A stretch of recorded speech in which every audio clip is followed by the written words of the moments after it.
जिल्हा बँकेची आज या ठिकाणी बैठक पार पडली आहे, काय नेमकी बैठक होती? जिल्हा मध्यवर्ती बँकेची बैठक आज पार पडली। दोन महत्त्वाचे विषय चर्चेला त्या ठिकाणी आले। एक तर जिल्हा मध्यवर्ती बँकेच्या दगडी बँकेच्या संदर्भातला विषय होता आणि आमच्या बहुतेकांची इच्छा जिल्ह्यातली होती की दगडी बँकेची विक्री करू नये, पण त्याप्रमाणे चर्चा संपूर्ण झाली आणि त्या विक्रीला माझाही विरोध होताही।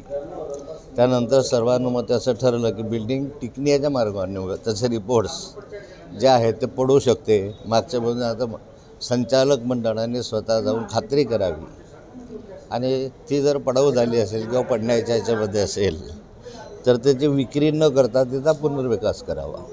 पण कोणत्याही स्थितीमध्ये बँकेची मालमत्ता ही विकता कामा नये असं ठरलं।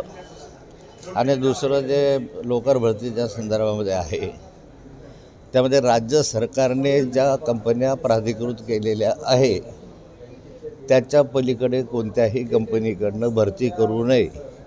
राज्य सरकारचं जे परिपत्रक आहे एकंदरीत 7 कंपन्यांचं, त्या 7 कंपन्यांपैकी कुठल्याही कंपनीला द्यायला हरकत नाही, पण प्राधान्यानं मागच्या वेळेस ज्या कंपन्यांना दिलं त्या कंपन्यांकडून केलं तर अधिक सोयीचं होईल असं माझं मत मी मांडलं।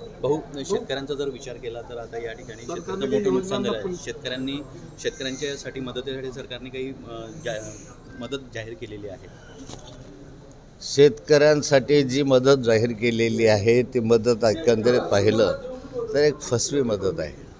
म्हणजे डायरेक्ट शेतकऱ्यांच्या अकाउंटमध्ये फार कमी पैसा मिळणार आहे आणि इनडायरेक्ट म्हणजे नरेगाच्या माध्यमातून खरडून गेलेल्या जमिनी मनरेगाच्या माध्यमातून अशा स्वरूपाच्या माध्यमातून जो पैसा मिळणार आहे तो प्रत्यक्ष त्यांनी काम करावं आणि मजुरी घ्यावी अशा स्वरूपाचा जो पैसा आहे। एकंदरीत हेक्टरी किमान 50,000 रुपये द्यावे अशी मागणी सर्व शेतकऱ्यांची होती, पण तो पैसा न देता तो अत्यंत तोडका पैसा शेतकऱ्यांना मिळतो आहे। शेतकरी समाधानी नाही। शेतकऱ्याच्या संदर्भात एक असतं की मुळामध्ये त्याने घेतलेल्या कर्जाच्या माध्यमातून तो पेरणी करत असतो, मशागत करत असतो। आता ते घेतलेलं कर्ज हे पाण्यामध्ये बुडालं, नंतर परत त्याला पेरणी करायची असेल तर नव्यानं कर्ज घ्यावं लागेल। म्हणजे आधीचंही कर्ज डोक्यावर बसलं, परत नव्यानं कर्ज त्याला घ्यावं लागेल, तेव्हाच तो पेरणी करू शकेल, रब्बीची असेल की आणखी पुढच्या संदर्भात खरीपाची असेल। यापेक्षा सर्वात उत्तम मार्ग होता कर्जमाफीचा। जोपर्यंत शेतकऱ्याच्या डोक्यावरचं कर्ज पूर्णपणे माफ होत नाही तोपर्यंत शेतकरी उठून उभा राहणं शक्य नाही। बाबासाहेब पाटील जे सहकार मंत्री त्यांनी एक वादग्रस्त एकनाथ शिंदे मोठे व्हावे म्हणून त्यांच्या अनेक योजना बंद पडल्या आहेत असं रोहित पवार म्हणतात। आता ते त्यांचं मत आहे।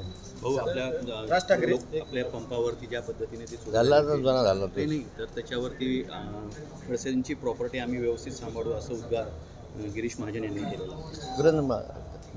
या राज्य सरकारमधला कोणताही मंत्री असो जो सरकारमध्ये आहे त्याने खडसेंचीच प्रॉपर्टी नाही तर सर्वांच्याच प्रॉपर्ट्या व्यवस्थित सांभाळल्या पाहिजे, ही त्यांची जबाबदारी आहे। नवीन काय आहे त्याच्यामध्ये? तुमचे पोलीस कमी पडत आहे हे मान्यच केलं त्यांनी। भाऊ, जळगावमध्ये आज भीषण घटना घडली आहे। 2 वेळा अस्थी चोरी गेलेली आहे भाऊ। लोकांच्या अस्थी सुरक्षित नाही भाऊ, अस्थी सुद्धा चोरीला जात आहे। मेहरून असेल, शिवाजीनगर असेल, या ठिकाणी मृतदेहाच्या अस्थी सोन्याबाई चोरून येत आहे भाऊ, काय सांगाल भाऊ? जळगाव शहरच नाही तर पूर्ण जळगाव जिल्ह्यामध्ये कायदा सुव्यवस्था अत्यंत खाली गेलेली आहे, बिघडलेली आहे। आता या ठिकाणी घरामध्ये दरोडे पडत होते, घरामध्ये चोऱ्या होत होत्यात, पण आता स्मशानामध्ये चोऱ्या व्हायला लागल्या, हे नवीन प्रकार घडायला लागले। पोलिसांची दहशत संपलेली आहे, पोलिसांचा धाक संपलेला आहे।